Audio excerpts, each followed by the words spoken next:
Halloween night. A night the world pretends to be something else. A night when people hide their faces behind masks, paint, and costumes. A night filled with laughter, music, children running door to door, and streets glowing with orange lights. But Halloween has another side, a side no one likes to talk about, because when everyone is pretending to be monsters, sometimes real monsters feel safe enough to come out. What if some people don't wear costumes at all? What if they don't need to pretend? What if Halloween is the only night when they finally feel normal? These are not ghost stories. These are not internet myths or made-up creepypastas. These are true Halloween horror stories. Stories that happen to real people. Stories that prove one thing. Halloween isn't always fun. Sometimes it's deadly.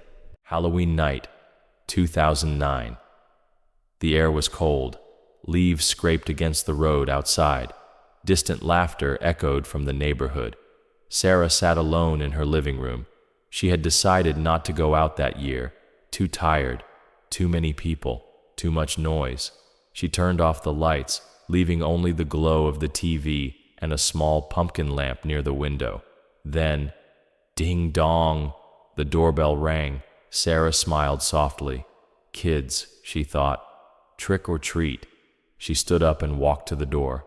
When she looked through the peephole, there was no one there. The porch was empty. No children, no movement, just darkness. A strange feeling settled in her chest. She stepped back from the door. Then, knock, knock. This time it wasn't playful. It was slow, heavy, intentional. Her heart started beating faster. She looked again. A man stood outside.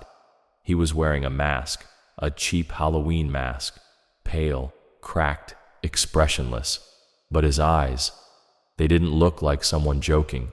They didn't look like someone asking for candy. They looked hollow, cold, focused, locked onto her.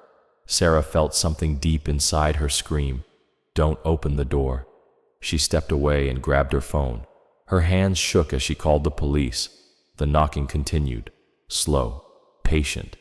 After what felt like forever, red and blue lights flashed outside. The man was gone. Sarah thought it was over. She was wrong. Later that night, the news reported something terrifying. A masked man had knocked on multiple houses in the area. 3 homes had opened their doors. 2 people were found dead. Sarah never celebrated Halloween again. She says to this day, I still hear that knock in my dreams. Halloween Parade, 2014. The streets were packed. Music blasted from speakers. Fake fog covered the sidewalks. People laughed, danced, and posed for pictures. Everyone looked ridiculous.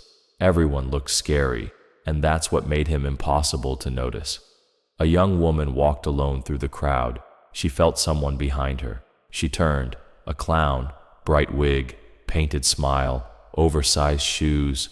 She laughed nervously and kept walking. Clowns were everywhere. But when she stopped to check her phone, the clown stopped too. When she moved again, he followed. Her smile faded. She turned into a quieter street. Footsteps followed. She entered a public restroom. Moments later, the clown walked in behind her. She saw the door close, the lock click. That's when she screamed. Security rushed in and restrained him.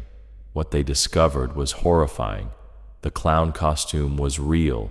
The threat was not. The man was a wanted criminal, linked to multiple disappearances. Halloween was his cover, a perfect disguise. The woman survived. Later, during questioning, she said something chilling. The scariest part wasn't the costume. It was how normal he acted. Like this was just another night for him. Most people believe danger lives outside, in dark streets, in empty alleys, in abandoned buildings. But the truth is much worse. Sometimes danger doesn't follow you home. Sometimes it's already inside. United Kingdom, 2017. A family sat around their dining table. Candles flickered. Pumpkins decorated the room. They laughed, shared stories. enjoyed Halloween like any other family. Then the phone rang. Unknown number. The father answered. Silence. Then breathing. Slow. Heavy. A whisper followed. Your Halloween decorations look beautiful. The family froze. No one was outside. The curtains were closed. The doors were locked. Police were called immediately. They traced the call. What they discovered made no sense. The call came from inside the house, from their own landline. Every family member was sitting at the table. To this day, no explanation exists. The family moved out within a week. Canada, 2005. Children ran door to door, bags full of candy. Laughter filled the cold night air. A little boy returned home smiling. His mother checked his candy, like any responsible parent. One chocolate bar felt different. She opened it. Inside was a razor blade. Police investigated immediately. They found a pattern. An elderly man living alone. No decorations, no lights, only children targeted. He vanished before police could arrest him. The case remains unsolved. Parents in that town still inspect every piece of candy. Halloween night, an abandoned hospital, broken windows, peeling walls, a place locals avoided. A group of friends entered anyway. They laughed, took photos, joked about ghosts. Later, reviewing the photos, they noticed something strange, a tall, dark figure behind them. They dismissed it as a shadow. The next morning, one friend was missing. Police found his phone.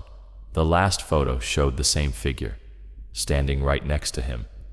The hospital remains sealed. Locals swear that every Halloween night, screams echo through the halls. Halloween is not just costumes and candy. It's a reminder that evil doesn't need masks, that monsters don't always look scary, and that sometimes the scariest stories are true.